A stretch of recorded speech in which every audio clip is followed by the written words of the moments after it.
총장 수고 많습니다. 지금 대한민국 검찰총장이 누구십니까?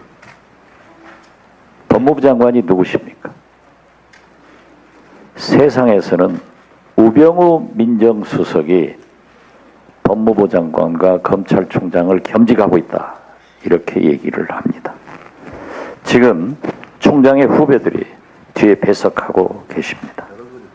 우리는 우병우 사단이 누구인가를 다 알고 있습니다. 차기 검사장 승진에도 유력한 23기 출신들이 중앙지검 차장 누구, 재경지청장 누구누구가 된다, 이게 보인다, 이렇게 하고 있는데 문제는 우병우입니다. 후배 검찰들이 그러한 인사가 보이는데 우병우 민정수석을 그대로 두고 검찰총장이 영이 서겠습니까? 자, 그래서 우리 야당에서도 진경준, 김정은 이 사건이 났을 때 저도 딱 한 차례 이 책임은 법무부 장관과 검찰총장이 져야 된다라고 주장했다가 거둬들였습니다. 저는 검찰총장께 책임을 묻지 않습니다. 질 이유도 없습니다. 문제는 우병우니까 그 문제에 대해서 어떠한 경우에도 총장이 차기 인사에 우병우의 지시를 받지 말고 검찰의 인사를 바로 세울 때, 우병우 사단을 배척할 때 이 나라 검찰이 바로 선다는 걸 이해하여 주십시오. 그렇죠? 네, 그렇게 하겠습니다. 예. 올해 국민의당 이용주 의원께서 질문을 했습니다. 한상대 검찰총장이 문제가 있다. 문제는 이겁니다. 일본계 대부회사인 SBI 홀딩스 코리아, 자회사인 베리타스 인베스트먼트, 이 회사의 한상대 전 검찰총장은 고문입니다. 그런데 이 회사의 전 대표가 검찰의 내사를 받고 이 회사에 압수수색을 하니까 이 회사에서는 깜짝 놀라가지고 자기들은 입건도 되지 않았는데 전 대표 개인 비리인데 4개의 법률사무소 및 로펌에 사건을 의뢰했습니다. 그 수임료가 거의 17, 8억이 됩니다. 여기에 한상대 검찰총장이 자문료로 2억 2천만 원을 받았으니까 박영선 의원은 기재위에서 국세청장에게 세금을 납부하고 정식 선임계를 냈느냐 하는데 아직도 국세청에서는 세금 납부 여부를 묻지 않기 때문에 문제가 된 거예요. 이것이 잘못 알려져서 20억이다. 그래서 제가 이건 아니다 라고 했는데 그 보고 받았습니까? 그런 내용까지는 못 받았습니다. 못 받았습니까? 이렇게 문제가 되고 있는데도 반드시 대검 국정감사에서 얘기가 될 텐데도 보고를 안 받으셨다. 그래서 우리 이분들이 김수남 총장께서도 퇴임 후에 변호사 개업을 할 것이냐 하고 물은 겁니다.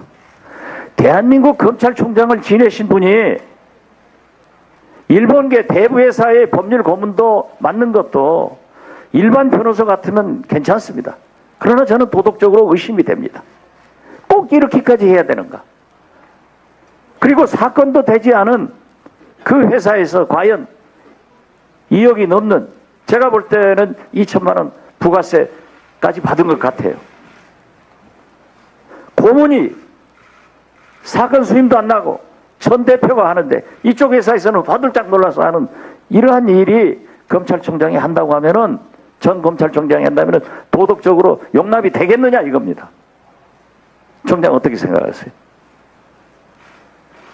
그렇지만 그 부분에 대해서는 제가 뭐 오케이, 진상을 좋습니다. 어떻게 정확하게 예, 좋습니다. 김주원 차장 답변하십시오. 굉장히 억울하시죠? 뭐 말씀들 하시는데 예, 저는 무슨 일인지 잘 모르겠습니다. 네. 제가 볼 때도 굉장히 억울할 것 같습니다. 이것은 이미 거의 한 달간 네, 수개의 언론에서 취재를 했습니다. 예, 저한테도 물어왔습니다. 그런데 단 의심스러운 게 딱 이겁니다. 어떻게 하필이면은 넥슨 김정주 회장의 아버님 김교창 변호사 집을 샀느냐, 네. 이게 문제거든요. 그런데 김교창 변호사 알으셨어요? 그분을 잔금을 주고 받고 등기 서류를 받는 날 딱 한 번 뵀습니다. 한 번 봤죠. 김정주 회장은 만난 적 있어요? 없습니다. 없죠. 예, 예. 그런데 더 이상한 것은 예, 검찰이 김정주 회장 관계 압수수색을 나가면서 그 집을 갔단 말이에요. 가서 압수수색을 하려고 보니까 대검 차장 집이다 해가지고 화들짝 놀라서 압수수색 영장 집행을 안 한 거예요. 어떻게 검찰에서 이렇게 엉터리 압수수색 영장을 발부받을 수 있으며 이러한 업무 태도가 과연 국민이 신뢰되겠는가? 이겁니다. 그렇기 때문에 제가 볼 때는 네. 우리 김주원 차장이 저도 굉장히 억울하겠다. 그래서 저는 질문하려고 하지 않았어요. 왜냐하면 언론에서도 저한테 충고하는 거예요. 확실한 증거가 없다. 그래서 그 문제에 대해서 한번 예, 말씀할 수 있는 기회를 주셔서 감사합니다. 저는 그 집 부근에 있는 그 아파트의 전세를 살고 있었습니다. 그런데 그 집 주인이 바뀌고 새로운 집 주인이 2006년도 가을에 집을 비워달라 했습니다.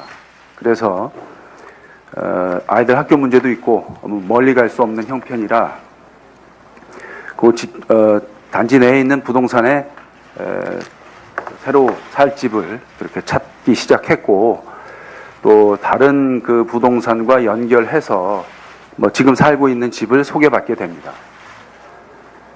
그 부동산 거래 업소를 통해서 이렇게 거래를 하게 됐고, 당시에 그 집 소유자는 아마 그 집에 살고 있지 않았던 것으로 그렇게 알고 있어서 부동산을 통해서 전부 거래를 했습니다. 그리고 잔금 지급하느라 아까 말씀드린 대로 단 한 번 만났고, 아까 어느 의원님 질의하시는데 그 집이 김정주 회장 이렇게 뭐 말씀을 하시던데 무슨 근거를 갖고 말씀하시는지 잘 모르겠습니다. 제가 지금 거의 한 3주일 동안 언론으로부터 이 질문을 받아왔고, 그래서 과거에 먼지 묻은 제 서류를 전부 찾았습니다. 일단 부동산 등기부 등본을 보십시오. 91년도에 전 소유자인 김교창 씨가 등기를 해서 저한테 이전을 할 때까지 그대로 등기 명의가 유지가 됩니다. 부동산 등기 명의자가 김교창 씨입니다. 부동산 매매 계약서입니다. 매도인이 김교창, 매수인 김주현입니다. 부동산 등기 중개업소 두 군데가 지금 중개하고 있습니다.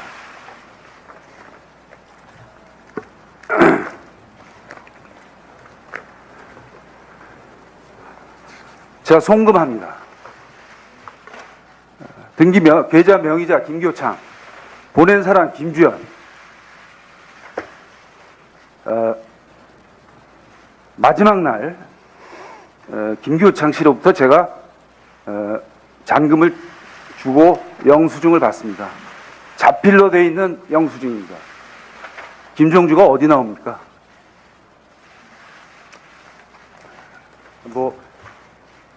저는 이 매매 거래 과정에 김정주라는 이름을 들어본 일이 없고, 그 사람 모르는 사람입니다. 너무나 간단한 거래 아닙니까? 제가 모든 언론에 말씀드렸어요. 부동산 중개업소 2군데 가보십시오. 상대방 만나보십시오. 저는 그 전에 90년대 초에 분양받은 경기도에 작은 아파트가 하나 있었습니다. 그 아파트 처분하고 당시에 전세 살고 있던 전세 보증금 돌려받고 근저당 설정해서 은행 대출 받고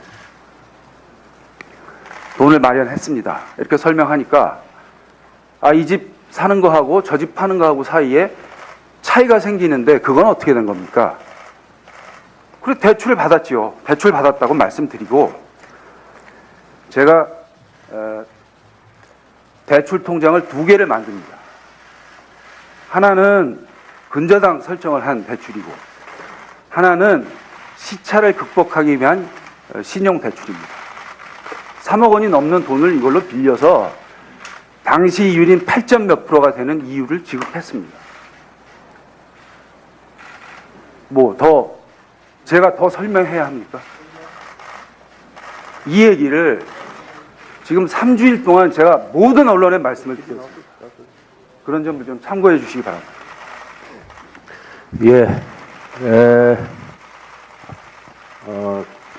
우리 차장검사께서 굉장히 억울하셔서 조금 흥분된 상태에서 그 억울함을 많이 토로를 한 것 같습니다.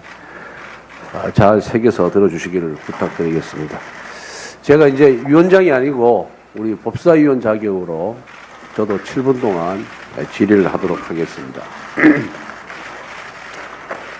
총장님.